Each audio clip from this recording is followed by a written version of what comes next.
Hello everyone, कैसे हो आप सब लोग। मैं हूं आशीष और आप देख रहे हो बायोलॉजी वाला। तो आपके लिए एक टॉपिक मैं कवर करने जा रहा हूं जो कि है कार्बोहाइड्रेट्स। बेसिक्स ऑफ कार्बोहाइड्रेट्स मैं आपको यहाँ सिखाऊंगा। टाइप्स ऑफ कार्बोहाइड्रेट हम पढ़ेंगे जिसमें कि आप मोनोसेक्राइड्स, डाइसेक्राइड्स और या फिर ओलिगोसेक्राइड, पॉलीसेक्राइड तक का हम कवर करेंगे। स्ट्रक्चरल डिफरेंस देखेंगे और जो कुछ क्वेश्चंस आपके कुछ एग्जाम से पूछे जाते हैं उसको मैं कवर करते हुए चलूँगा। तो आज का जो टॉपिक रहेगा वो रहेगा हमारा कार्बोहाइड्रेट। चलिए वीडियो को शुरू करते हैं। तो सबसे पहले हम देखेंगे कि कार्बोहाइड्रेट होते क्या हैं। तो they are the hydrates of carbon, as you all know. जैसे कि अगर हम कहें कि कार्बन और वाटर, लाइक सी एन और H2O का whole N, like we can say CN और H2O का होल एन, इसको अपने क्या कहते हैं, कार्बोहाइड्रेट का कॉमन फार्मूला है। ये भले ही मोनोसेक्राइड्स का कौन फार्मूला है तो ये, लेकिन कार्बोहाइड्रेट का एक कॉमन फार्मूला है आपका CnH2nOn। तो यहाँ पर हम देखें क्या लिखा है। यहाँ लिखा है carbohydrates are so called because in most of them the proportion of hydrogen and oxygen is the same in water, like H2O, जैसे 2:1। these are also known as saccharides। इनको आप, क्योंकि ये मीठे होते हैं तो इनको आप सैकराइड्स भी कहते हैं। समझ रहे हो बात को। चलिए नेक्स्ट देखते हैं। नेक्स्ट है कि कार्बोहाइड्रेट जो है वो आपके तीन टाइप के होते हैं। तीन टाइप में आप जाओगे तो आपको मिलेंगे मोनोसेक्राइड्स, ओलिगोसेक्राइड्स और पॉलीसेक्राइड्स। मोनोसेक्राइड्स जो होते हैं वो आपके, जिसमें आपके 3 कार्बन, 4 कार्बन, 5, 6, 7 कार्बन तक के ऑर्गेनिक मॉलिक्यूल्स होते हैं जो कि स्वीट होते हैं, उनको अपने मोनोसेक्राइड्स कहते हैं। और आपके जब मोनोसेक्राइड्स जुड़ के चेन बनाते हैं कुछ 9 तक तो वो ओलिगोसेक्राइड्स होते हैं, फर्दर पॉलीसेक्राइड्स। तो पहले हम मोनोसेक्राइड्स को देखेंगे। मोनोसेक्राइड्स का कॉमन फॉर्मूला होता है आपका CnH2nOn and these are composed of 3 to 7 carbon atoms and are classified according to the number of carbon atom. Like अगर 3 कार्बन का मॉलिक्यूल है तो आप इसमें लिख दो N=3 तो C3H6O3 हो जाएगा, तो आपका ये ट्रायोज होगा। ऐसे ही C4H8O4 आपका टेट्रोज, C5H10O5 पेंटोज और हेक्सोज और हेप्टोजेज। तो 7 कार्बन तक के ऑर्गेनिक मॉलिक्यूल्स ये होते हैं जिसमें कि आपको ट्रायोज, टेट्रोज, पेंटोज, हेक्सोज और हेप्टोज मिलेंगे। इनके कुछ एग्जांपल्स हैं। 2 तरह के आपके ये होते हैं, एक तो आपके होते हैं एल्डोजिस और एक होते हैं कीटोजिस। जो ये एल्डोजिस होते हैं तो इसमें ध्यान रखना होता है कि इनमें आपको मेन जो ग्रुप मिलेगा वो होगा कार्बोनिल। अब कार्बोनिल ग्रुप अगर किसी चेन के किनारे पर होता है तो वहाँ एल्डिहाइड बनाता है, तो तब तो शुगर आपकी होती है एल्डोज। अगर ये कार्बोनिल ग्रुप जो है चेन के बीच में होगा तब ये होगा कीटो शुगर। तो 2 तरह के होते हैं, एल्डोजिस और कीटोजिस। डिपेंड किस पे करता है कि कार्बोनिल ग्रुप कहाँ है, किनारे पर है तो वो एल्डिहाइड बनाता है और बीच में है तो वो कीटोन बनाता है। तो कीटोजिस और एल्डोजिस 2 तरह के होते हैं, उनके एग्जांपल्स हैं। जैसे ट्रायोज में आपको मिलेगा ग्लिसरॉल्डिहाइड और साथ ही साथ मिलेगा डाईहाइड्रोक्सीएसीटोन। तो डाईहाइड्रोक्सीएसीटोन जो है वो आपका ट्रायोज है, सॉरी कीटोज शुगर है, और ग्लिसरॉल्डिहाइड एल्डोज शुगर है। इस तरह आप टेट्रोज में जाओगे तो टेट्रोजिस में आपको मिलेगा इरिथ्रियोज और इरिथ्रिलोज। पेंटोज में मिलेगा राइबोज, जाइलोज और राइबुलोज। मेन जो सवाल है जो आप याद रखना, राइबुलोज जो है ना वो काफ़ी इंपॉर्टेंट क्वेश्चन रहेगा, क्योंकि राइबुलोज का सवाल पेपर में आता है। राइबुलोज कैसी शुगर है, कीटोज शुगर है। नेक्स्ट है हेक्सोजिस। हेक्सोजिस 6 कार्बन के, ग्लूकोज, गैलेक्टोज, फ्रक्टोज। इनमें थोड़ा थोड़ा स्ट्रक्चरल डिफरेंस है, मैं बता दूंगा आपको। नेक्स्ट है हेप्टोजिस, जिसमें आपको मिलेगा ग्लूकोहेप्टोज और सीडोहेप्टोलोज। सीडोहेप्टोलोज आपकी कीटोज शुगर होगी, जबकि आपकी ग्लूकोहेप्टोज जो है वो एल्डोज शुगर होगी। समझ रहे हो बात को। चलिए आगे देखते हैं। टेट्रोज के कुछ एग्जाम्पल हैं, उनके बारे में कुछ सवाल कभी कभी एग्जाम्स पूछते हैं। जैसे पूछते हैं कि इरिथ्रोज किस काम आता है, तो आपको बताना है कि इरिथ्रोज जो है वो आपका लिग्निन और एंथोसाइनिन पिगमेंट बनाने के काम आता है। ये सवाल आपका इंपॉर्टेंट रहता है बहुत ज़्यादा। राइबोज में जाओगे तो राइबोज में राइबुलोज, जाइलोज, अरेबिनोज, पेंटोजिज हैं। कम से कम इतना तो पता ही हो कि राइबोज, राइबुलोज, जाइलोलोज ये सब पेंटोज होते हैं। जाइलोलोज जो होते हैं, अरेबिनोज जो होते हैं, वो मिलकर के जाइलेंस या फिर एरेबन्स बनाते हैं, जो कि आपको सेल वॉल्स ऑफ एल्गी वगैरह में देखने को मिलेंगे। नेक्स्ट है ग्लूकोज, फ्रक्टोज, मैनोज, गैलेक्टोज। ये चारों के चारों जो होते हैं हेक्सोजिस होते हैं, और ये चारों एक दूसरे के क्या होते हैं, आइसोमर होते हैं, क्योंकि सबके सब C6H12O6 हैं। सारे के सारे C6H12O6 होंगे। तो यहाँ लिखा है glucose, fructose, mannose, galactose, hexoses. They are hexoses. These are white, sweet, tasting, crystalline and extremely soluble in water. Glucose जिसको कि आप ग्रेप शुगर कहते हो, एक सवाल है जिसको आप याद रखना। Glucose is a grape sugar. Glucose क्या होता है, ग्रेप शुगर होता है या फिर कॉर्न शुगर होता है। जिस तरह से सुक्रोज आपका एक डाइसैक्राइड है और वो केन शुगर होता है। इसी तरह से ग्लूकोज आपका जो है वो आपका ग्रेप शुगर कहलाता है। ठीक है ना बात। चलिए नेक्स्ट देखते हैं। नेक्स्ट यहाँ पर स्ट्रक्चर आपको दिखेगी ग्लूकोज की। तो ये दो तरह की स्ट्रक्चर बनाते हैं, एक तो रिंग में होते हैं, मोस्टली हेक्सोजिज जो हैं आपके 6 कार्बन वाले जो आपके ऑर्गेनिक मॉलिक्यूल हैं, जो कार्बोहाइड्रेट हैं, वो आपके चेन भी बनाते हैं और रिंग बनाते हैं। तो रिंग जो होता है वो कैसा होगा, दो तरह के रिंग आपको यहाँ सामने दिखाई दे रहे होंगे, जिसमें एक रिंग तो जो है वो आपका है राइबोज का और एक रिंग है आपका ग्लूकोज का। तो ग्लूकोज वाला जो रिंग है, जिस रिंग में आपको 6 कार्बन रिंग के अंदर दिख रहे हैं, कहाँ दिख रहे हैं, 6 कार्बन रिंग के अंदर हैं और 1 कार्बन रिंग के बाहर है, तो ऐसा जो रिंग होता है इस रिंग को हम पायरानोज रिंग कहते हैं। कैसा रिंग है ये है आपका पायरानोज रिंग। और जिस रिंग में 4 कार्बन रिंग के अंदर और 5वां कार्बन रिंग से बाहर होता है, तो वो वाला रिंग आपका क्या कहलाता है, फ्यूरानोज कहलाता है, ये वाला। तो ये वाला पहले वाला पायरानोज है, ये फ्यूरानोज है। फिर उसमें एग्जाम्पल में पहले वाला ग्लूकोज का है, जिसमें आप देख सकते हो ओपन चेन और रिंग में दोनों में बना हुआ है। अगर आप ओपन चेन में देखोगे ग्लूकोज के जाकर के, let me change the colour of this pen, अगर आप यहाँ जाओगे तो आप यहाँ जाओगे 1 2 3 4 5 6, यहाँ देखो इसमें आपको जो हाइड्रोक्सिल ग्रुप की पोजीशन है, ये तो है एल्डिहाइड ग्रुप, मैंने कहा था किनारे पर होगा तो एल्डोज होगा। ये हाइड्रोक्सिल की पोजीशन देखो यहाँ पर है, राइट में राइट में राइट में राइट में। तो ये जो स्ट्रक्चर यहाँ बनी हुई है ये आपकी डी ग्लूकोज की बनी हुई है। डी ग्लूकोज मतलब जो कि ऑप्टिकली ऑप्टिकल जो है आइसोमेरिज्म शो करता है। लाइक ये जो आपका ग्लूकोज की स्ट्रक्चर बनी हुई है, ये आपकी प्लेन पोलराइज लाइट को डेक्स्ट्रो रोटेटरी यानी लाइट की दिशा में घुमाने में घुमाती है, रोटेट करती है। तो ये एक ऑप्टिकली एक्टिव सब्सटेंस है। इसकी एल फॉर्म डी फॉर्म दोनों होती हैं। ये आपकी जो बनी हुई है डी फॉर्म है, ठीक है ना। ये जो आप खाते भी हो वो डी फॉर्म ही खाते हो, इसलिए उसको डेक्स्ट्रोज बोलते हैं, ठीक है। तो ये आपका डी ग्लूकोज बना हुआ है। रिंग चेन में, रिंग में देखोगे तो पायरानोज रिंग है। कार्बन की पोजीशन देख सकते हो, ये पहला कार्बन है। इस पहले कार्बन पर अगर ये hydroxyl group below the plane आपको यहाँ दिख रहा है तो ये आपका एल्फा कार्बन होगा। अगर ये हाइड्रोक्सिल ग्रुप ऊपर होता तो ये आपका बीटा कार्बन होता। तो दो आगे मैं पढ़ाऊँगा, दो तरह के एनोमर ये शो करता है। एक तो आपके होते हैं बीटा एनोमर और एक अल्फा एनोमर, वो आगे चल के बताते हैं। तो ये स्ट्रक्चर आप देख लीजिए एक बार ध्यान से, राइबोज के स्ट्रक्चर है ये। अगर मैं इसी स्ट्रक्चर को डीऑक्सी राइबोज शुगर बनाना चाहूँ जो कि एक पेंटोज शुगर है C5H10O5, तो इसमें आपको यहाँ पर ये राइबोज है, तो दूसरे कार्बन पर यहाँ पर अगर हाइड्रोजन हो जाए तो ये बन जाएगा डीऑक्सी राइबोज, ठीक है ना बात। चलिए नेक्स्ट देखते हैं।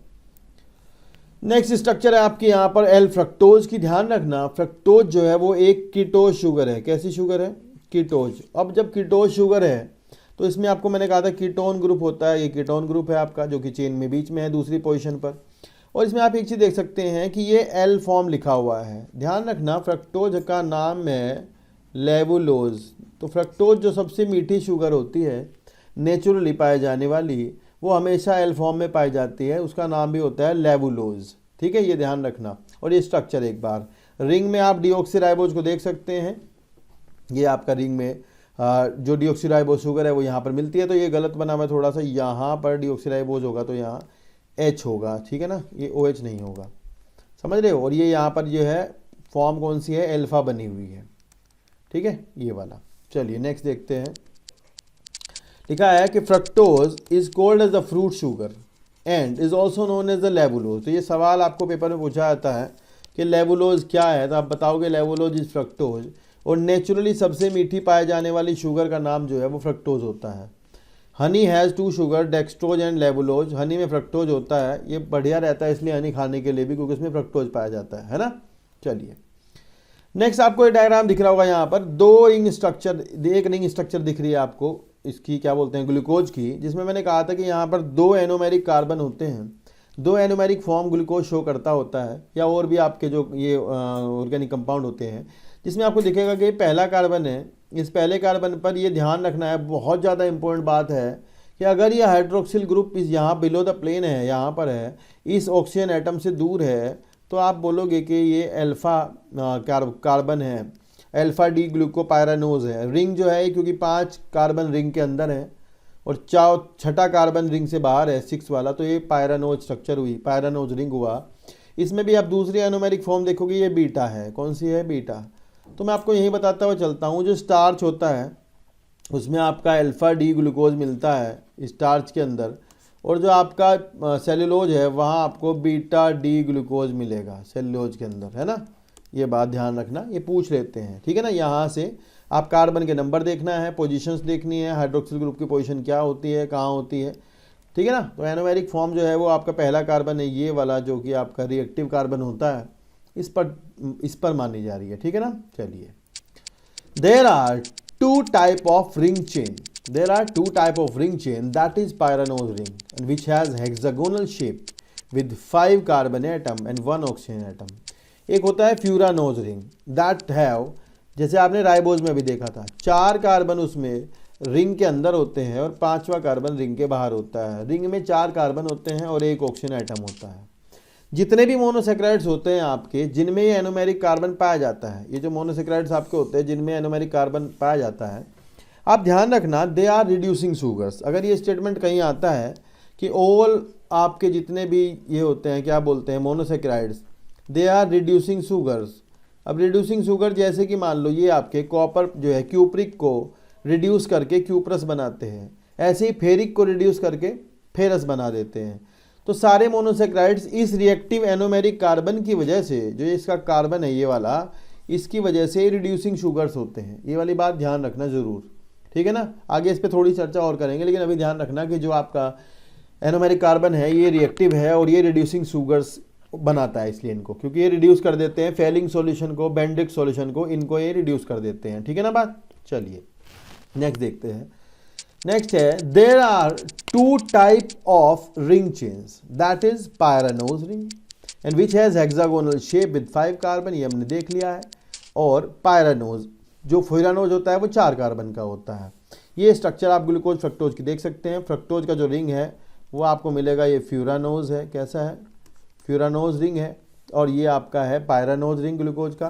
फ्रक्टोज में आप कार्बन नंबर की पोजीशन को जरूर ध्यान रखेंगे। रिंग में ये पहला कार्बन है, ये दूसरा कार्बन है, ये तीसरा कार्बन है, ये चौथा कार्बन है, ये 5वां कार्बन है और ये 6 कार्बन है, ठीक है। तो यहाँ पहला भी कार्बन बाहर है, CH2OH बनाता है, और छठा कार्बन भी बाहर है जो कि CH2OH बनाता है, ठीक है ना। और ये है फ्रक्टोज। तो यहाँ पर ये जो दूसरा कार्बन है, क्योंकि आपको पता है ओपन चेन में आपने देखा था वहाँ C डबल बॉन्ड O दूसरे कार्बन पर ही था, है ना। तो दूसरे कार्बन पर था, तो यही रिएक्टिव है, यही आपका रिएक्टिव कार्बन है, तो ये यहाँ पर पाया जाता है इस पोजीशन पर, ठीक है ना। आगे हम इसकी महत्व समझेंगे कि बॉन्ड बनाने में काम आता है, कैसे आता है। तो ये पोजीशन और स्ट्रक्चर आप ध्यान रखना थोड़ी सी यहाँ से। नेक्स्ट देखते हैं। Hence these are also called reducing sugars। तो हमने बताया था अभी आपको कि भाई ऐसा है कि ये जो है आपके फेलिंग सॉल्यूशन को रिड्यूस कर देते हैं, क्यूप्रिक को क्यूप्रस कर देते हैं, फेरिक को फेरस, तो इसलिए इनको रिड्यूसिंग शुगर्स कहते हैं। Monosaccharides have 2 important chemical peptides properties, sugars have a free aldehyde. ये ही बस सवाल है, आप इसे मार्क करें, ये समझने की जरूरत है आपको कि शुगर्स के पास जो फ्री एल्डिहाइड और फ्री कीटोन ग्रुप होता है वही that can reduce cupric to cuprous and these are called reducing sugars। तो बाबू ध्यान रखना है जितने भी मोनोसेक्राइड्स होते हैं सभी रिड्यूसिंग शुगर्स होते हैं। And this property is the basis of Benedict test. अगर आप बेंडिक टेस्ट करोगे तो आपका जो है शुगर टेस्ट हो जाएगा। इसमें मैं बताता हूँ क्या करते हैं कि जैसे आपको किसी के यूरिन में ये टेस्ट करना है कि उसके यूरिन के अंदर आपको शुगर आ रही है नहीं आ रही है, ग्लूकोज आ रहा है क्या, तो उसको जो यूरिन को लेकर के आप बेंडिक सॉल्यूशन या फेलिंग सॉल्यूशन से टेस्ट करते हैं, तो उसमें पता लग जाता है, सॉल्यूशन का कलर चेंज हो जाता है क्योंकि वो रिड्यूस हो जाएगा अगर शुगर हुई तो इसलिए पता लग जाता है कि शुगर है या शुगर नहीं है, ठीक है ना बात। तो ये दोनों टेस्ट याद रखना रिड्यूसिंग शुगर्स के लिए। नेक्स्ट यहाँ पर रिड्यूसिंग शुगर और नॉन रिड्यूसिंग शुगर्स में आपको दिखेगा डिफरेंस थोड़ा सा। The sugar have a free aldehyde group और ketonic group. The sugar can reduce cupric ion to Benedict और Fehling solution to cuprous ions. ऐसे ही जो नॉन रिड्यूसिंग शुगर्स होते हैं उनके पास फ्री एल्डिहाइड कीटोनिक ग्रुप नहीं होता। They do not reduce cupric ion और बेंडिक सॉल्यूशन और Fehling solution into cuprous ion. समझ रहे ना बात को। चलिए फिर आपका ग्लाइकोसाइडिक बॉन्ड। तो यार ऐसा होता है जब आप इनकी मोनोसेक्राइड्स की चेन बनाते हैं, मोनोसेक्राइड्स की चेन बनाने के टाइम पर आपको क्या करना होता है, दो शुगर्स के बीच में जो दो शुगर्स होती हैं उनके बीच में बॉन्ड बनाना होता है। तो दो शुगर्स के बीच में जो बॉन्ड पाया जाता है उसे हम ग्लाइकोसाइडिक बॉन्ड कहते हैं। वो ग्लाइकोसाइडिक बॉन्ड आपका कैसे बनता है जरा सा उसका यहाँ पर हम देखेंगे कि कैसे वो ग्लाइकोसाइडिक बॉन्ड बन रहा है। समझ रहे हो। तो यहाँ पर आप देखो ये जो आपको दिख रहा है फोटो यहाँ पर, इसमें देखो पहले जो शुगर दिख रही है आपको यहाँ पर, इस शुगर में ये जो ग्लूकोज है, दोनों ही, ये पहला ग्लूकोज है, दूसरा है फ्रक्टोज, ठीक है। तो पहला अल्फा डी ग्लूकोज है, दूसरा बीटा डी फ्रक्टोज है। तो यहाँ देखो आप, ये शुगर का जो पहला कार्बन है, ये आपका कैसा था, अल्फा, तो इस पे नीचे हाइड्रोक्सिल ग्रुप रहा होगा यहाँ पर OH, और ये था आपका बीटा, तो इस पे यहाँ पे आपको याद होगा OH था, अभी हमने पीछे स्ट्रक्चर देखी थी फ्रक्टोज की। तो यहाँ OH और OH के बीच में से वाटर मॉलिक्यूल रिलीज हो जाता है, निकल जाता है, ठीक है ना। तो वाटर मॉलिक्यूल निकलने से जो बॉन्ड इन दोनों कार्बन के बीच में बनता है, रिएक्टिव कार्बन्स के बीच में जो बनता है बॉन्ड, उस बॉन्ड को अपने क्या कहते हैं, उस बॉन्ड को हम कहते हैं ग्लाइकोसाइडिक बॉन्ड। ये जो बॉन्ड आपके सामने है, ये कैसा बॉन्ड है, ये ग्लाइकोसाइडिक बॉन्ड है, जो कि पहली शुगर और दूसरी के बीच में बना हुआ है। बॉन्ड के नाम होते हैं, जैसे इस बॉन्ड का नाम हम रख सकते हैं अल्फा 1,2 ग्लाइकोसाइडिक बॉन्ड। क्या नाम है इसका, अल्फा 1,2, क्योंकि ये पहला कार्बन अल्फा है, दूसरा बीटा है, तो ऐसा लिखते हैं अल्फा बीटा 1,2 ग्लाइकोसाइडिक बॉन्ड है ये, ठीक है ना। ये आप ध्यान रखना। समझ रहे हो कैसे बनता है ग्लाइकोसाइडिक बॉन्ड, ऐसे बनता है। लिखा है कि द एल्डिहाइड और ketone group of monosaccharides can react and bind with an alcoholic group of another organic compound to join the two compound together and this bond is called glycosidic bond। इसे क्या कहते हैं, glycosidic bond कहते हैं। जब किसी पहले sugar का एल्डिहाइड और कीटोन ग्रुप दूसरे किसी के साथ अल्कोहलिक ग्रुप यानी OH के साथ में बॉन्ड बनाता है, तो उस बॉन्ड को ग्लाइकोसाइडिक बॉन्ड कहा जाता है, ठीक है ना बात। चलिए नेक्स्ट देखते हैं। They are condensation product of 2 to 9 monosaccharides. तो ये बात किसकी हो रही है, ये बात हो रही है ओलिगोसेक्राइड्स की। किसकी, यहाँ पर हम पढ़ रहे हैं अब ओलिगोसेक्राइड्स। ओलिगोसेक्राइड्स में आप देखोगे कि जब 2 से 9 तक, कितने, 2 से 9 तक मोनोसेक्राइड्स के मॉलिक्यूल आपस में ग्लाइकोसाइडिक बॉन्ड के द्वारा जुड़ते हैं, तो वो आपके एक चेन बनाते हैं। उस चेन को ओलिगोसेक्राइड्स कहा जाता है। अब जैसे उसमें अगर आप देखोगे तो 2 अगर मोनोसेक्राइड जुड़े तो डाई, 3 तो ट्राई, 4 तो टेट्रा, पेंटा, हेक्सा, ऐसे 2 से 9 तक। अगर 9 से बाद अगर 10 से ज़्यादा 10,000 तक की चेन है तो उसे पॉलीसेक्राइड कहा जाता है। समझ रहे हो बात, तो वो पॉलीसेक्राइड होगी। तो यहाँ जैसे कि हम कुछ एग्जाम्पल्स देखेंगे ओलिगोसेक्राइड्स के। दीज इंक्लूड ट्राईसेक्राइड्स, टेट्रासेक्राइड, हेक्सासेक्राइड्स, हेप्टासेक्राइड्स, डाईसेक्राइड्स, ठीक है। तो यहाँ हम डाईसेक्राइड के एग्जाम्पल पर फोकस करेंगे, क्योंकि यही बच्चों को ज़्यादातर एग्जाम में पूछे जाते हैं। तो जैसे डाईसेक्राइड्स मतलब 2 मोनोसेक्राइड आपस में ग्लाइकोसाइडिक बॉन्ड से जुड़े हैं। तो यार उसमें आप देखो, सबसे पहला है माल्टोज। आपको पता है माल्टोज जो है वो 2 ग्लूकोज के जुड़ने से बनता है। माल्टोज 2 ग्लूकोज के जुड़ने से बनता है। जैसे कि माल्टोज और malt sugar is formed from 2 molecule of glucose during germination of starchy seed. Maltose and lactose are reducing disaccharides. तो ये क्यों है रिड्यूसिंग, देखो क्योंकि यार ये जो फोटो दिख रहा है आपको, इसमें आप देखो ये वाला जो रिएक्टिव था ये तो बॉन्ड में आ गया, पर ये जो है ये फ्री है। समझ रहे हो मेरी बात को, ये फ्री है। तो ये इधर से क्या होगा, राइट हैंड जो इसका होगा वो कैसा होगा, रिड्यूसिंग होगा, ठीक है ना बात। लेफ्ट हैंड रिड्यूसिंग नहीं होगा, राइट हैंड इसका रिड्यूसिंग होगा, क्योंकि ये पहला कार्बन इसका था और ये इसका पहला, दूसरा, तीसरा, चौथा, पाँचवा और छठा। तो इसका चौथा कार्बन, 4th कार्बन जो था वो पहले कार्बन के साथ बॉन्ड बना रहे। जब 2 glucose alpha 1,4 glycosidic bond, alpha 1,4 यानी पहले ग्लूकोज का अल्फा कार्बन, पहला कार्बन, दूसरे का चौथा कार्बन आपस में बॉन्ड बनाते हैं, तो उसे अल्फा 1,4 ग्लाइकोसाइडिक बॉन्ड कहते हैं। और ये स्ट्रक्चर जो बनी है डाईसेक्राइड जो है, इसे कहते हैं माल्टोज। समझ रहे हो।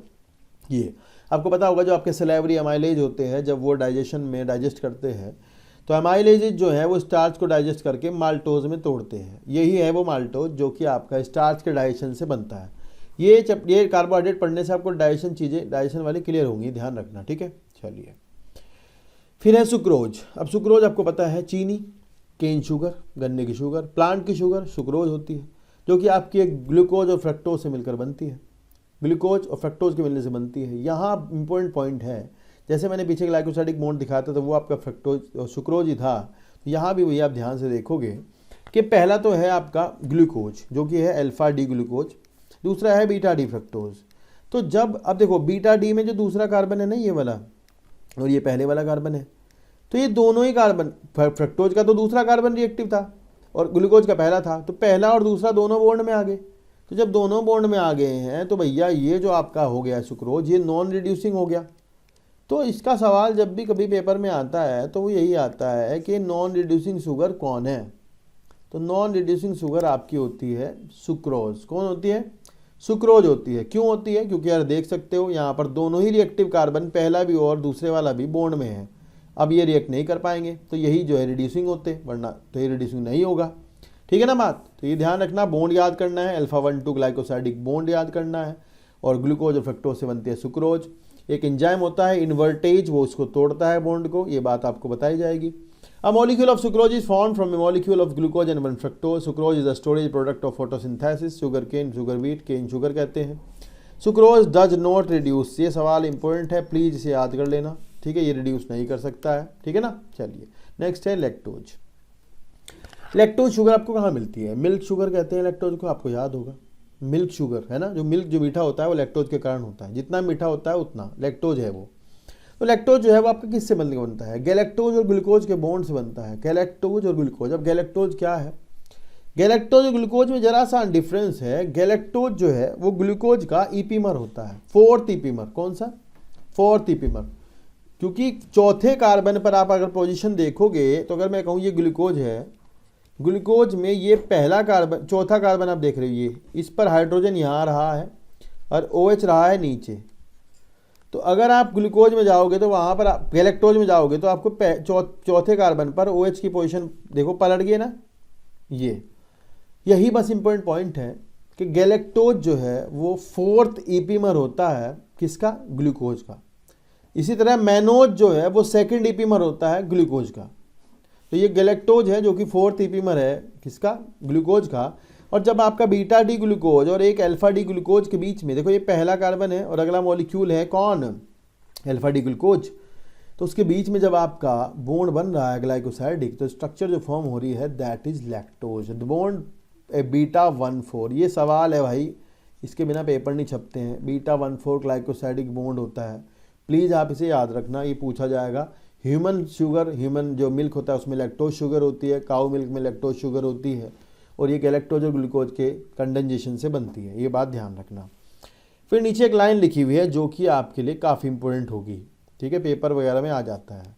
Larger oligosaccharide are attach to the cell membrane and enable the cell recognition due to their presence.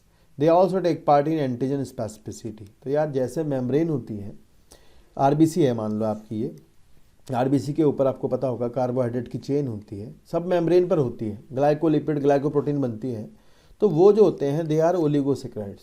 तो वो ओलिगोसेक्राइड मेम्ब्रेन स्पेसिफिसिटी प्रेजेंस कर बनाते हैं। जैसे आपका A ब्लड ग्रुप है, मेरा B है, जिसका जो भी है वो भी बनाते हैं। कई बार वो रिसेप्टर्स बनाते हैं, ग्लाइकोप्रोटीन्स होते हैं। तो उनमें जो ग्लाइकोप्रोटीन में जो कार्बोहाइड्रेट है वो ओलिगोसेक्राइड होते हैं। वो ओलिगोसेक्राइड आपके यहाँ एंटीजन स्पेसिफिसिटी भी दिखाते हैं और सेल टू सेल रिकॉग्निशन कि भाई ये मेरी सेल है, तेरी सेल है। जो सेल स्पेसिफिसिटी है वो ओलिगोसेक्राइड की वजह से ही आती है। समझ रहे हो बात को? चलिए नेक्स्ट है पॉलीसेक्राइड्स। अब पॉलीसेक्राइड क्या होते हैं? तो जब आपके 10 से लेकर 10,000 या जितने भी चेन कार्बोहाइड्रेट की, मोनोसेक्राइड्स की जब इतनी लंबी चेन हो जाए तो वो आपकी बनाती है पॉलीसेक्राइड। भैया पॉलीसेक्राइड मीठे नहीं होते, पॉलीसेक्राइड वाटर में घुलते नहीं हैं, इनसॉल्युबल होते हैं। पॉलीसेक्राइड पॉलीमर्स होते हैं, स्वीट नहीं होते। ब्रांच्ड हो सकते हैं, अनब्रांच्ड हो सकते हैं, ये एक अलग बात है। ठीक है ना?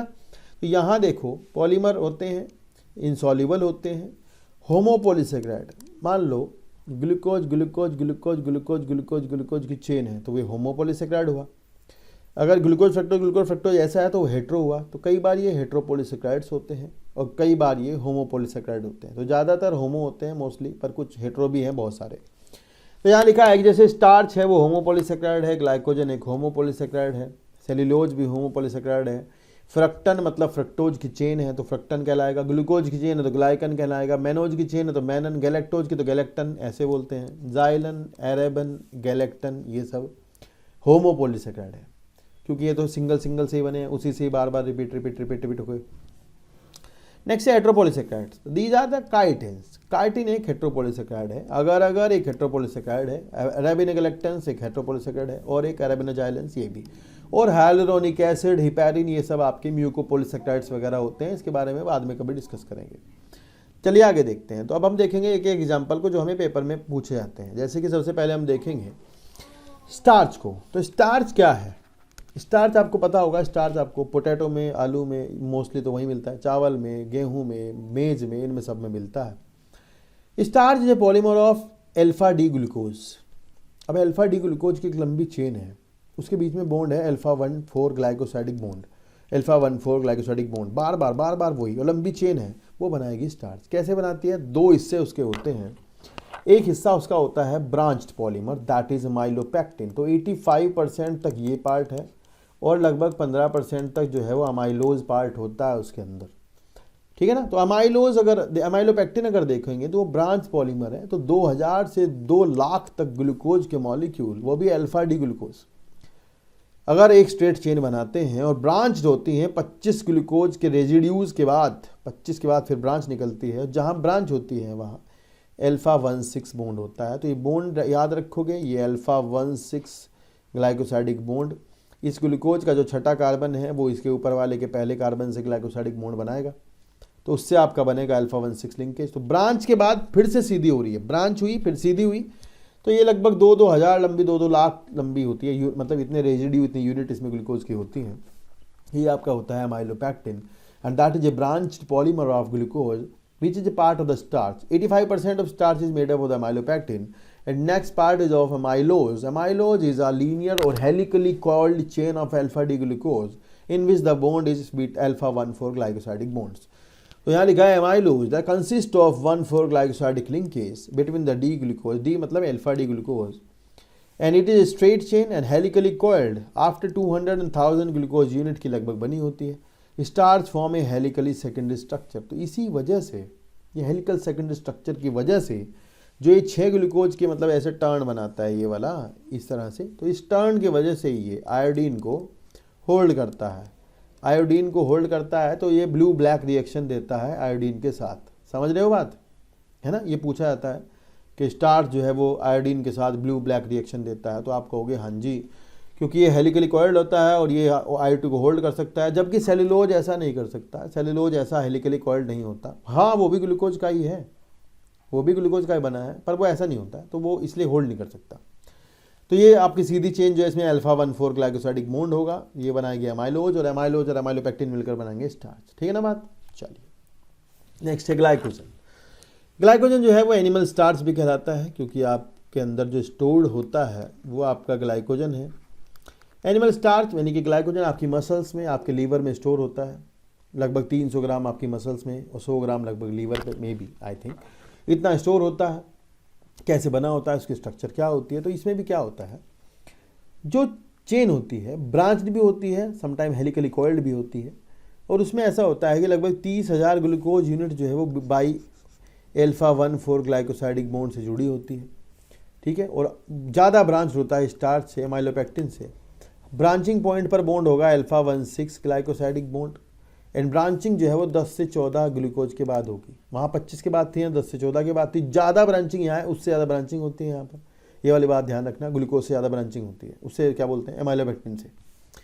दूसरी बात है ये कि इसमें जो है, अगर मैं कहूँगी ऐसा है हेलिकली कॉइल्ड भी होता है, इस तरह से आप जैसे देख रहे हैं इस तरह का भी है, तो इसमें ब्रांचिंग भी होती है साथ ही साथ। तो ये दोनों कैरेक्टरिस्टिक शो करता है, जैसे कि स्टार्च में अमाइलोज के थे, अमाइलोपेक्टिन के थे, तो वैसा ही शो करता है। और ज़्यादा ब्रांच होता है, और ये एनिमल स्टार्च कहलाता है, जिसमें कि आपको वैसा ही मिलेगा। ब्रांचिंग पॉइंट पे 1,6 बॉन्ड मिलेगा, चेन में मिलेगा अल्फा 1,4 ग्लाइकोसाइडिक बॉन्ड। और आप ये देख सकते हो स्ट्रक्चर नीचे दिखेगा, तो जो ब्रांचिंग पॉइंट है वहाँ अल्फा 1,6 लिंकेज है, और नीचे जो चेन है उसमें अल्फा 1,4 लिंकेज है। ये वाला सवाल ध्यान रखोगे।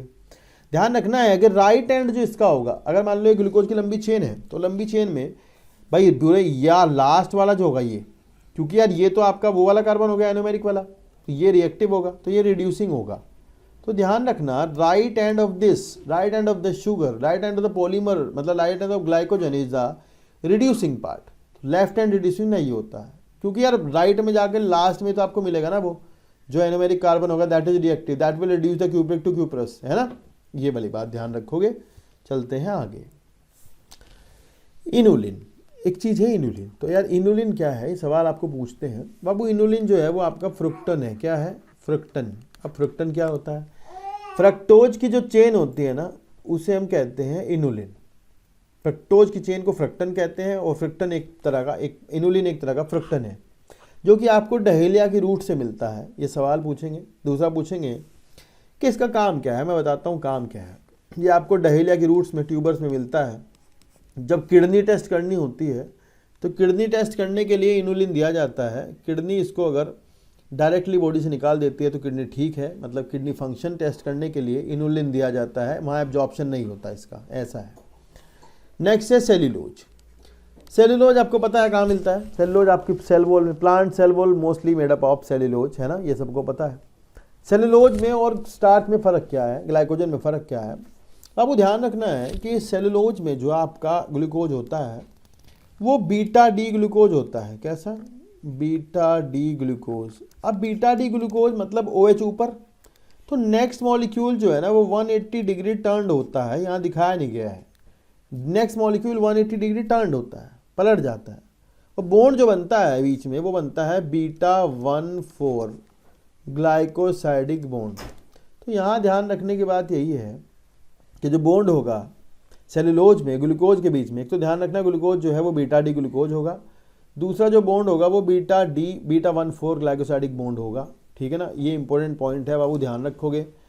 And 1 molecule of cellulose has about 6000 beta glucose residue. Cotton fibre जो है वो लगभग 90% तक जो है सेल्यूलोज के बने हुए होते हैं, और बहुत सारी चीज़ें जैसे कि नाइट्रोसेल्यूलोज वगैरह ये सब सेल्यूलोज के बने होते हैं। आर्टिफिशियल मेम्ब्रेन होती है किडनी के लिए, आपको याद होगा, जो कि किडनी फंक्शन उसके लिए क्या बोलते हैं, डायलाइजिंग के लिए यूज करते हैं। उसमें सेलोफेन की बनी हुई एक आपकी ट्यूब होती है, वो आर्टिफिशियल, उसमें भी सेल्यूलोज का यूज होता है ना। नेक्स्ट है लास्ट इज द काइटिन। आपने सुना होगा फंगल सेल्यूलोज को क्या कहते हैं, काइटिन कहते हैं। फंगस की सेल वॉल, आर्थ्रोपोडा का स्केलेटन काइटिन का बना होता है। काइटिन क्या है?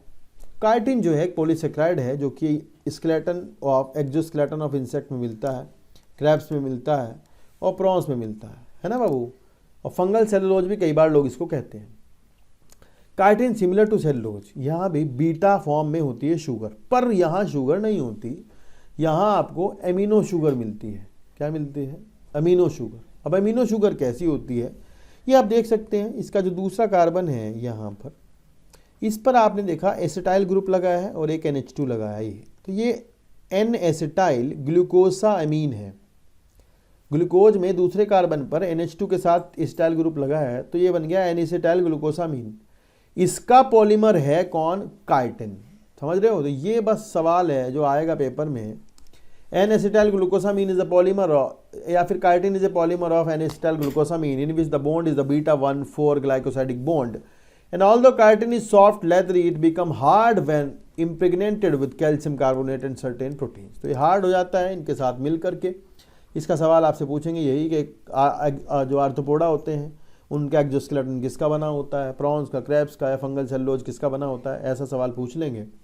और इसमें बॉन्ड पूछ लेंगे या फिर पूछ लेंगे पॉलीमर किसका होता है, काइटिन। ठीक है ना। तो ये आपको जितना हो सकता है बेसिक्स जो है वो कार्बोहाइड्रेट का मैंने बढ़ाया है।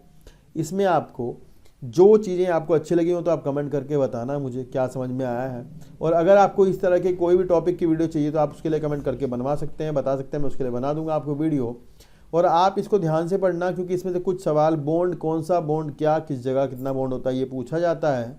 ठीक है ना। और इसी तरह आप इसी तरह की वीडियोज़ के लिए मेरे चैनल को देखते रहना। साथ ही साथ में नीट के लिए NCERT का रिवीजन करा रहा हूँ, तो उसको आप कंटिन्यू देखते रहना, वो आपके लिए बहुत बेनिफिशियल होगा। और मिलते रहेंगे इस तरह की वीडियो के साथ में। आज के लिए इतना रहेगा। Take care, bye bye.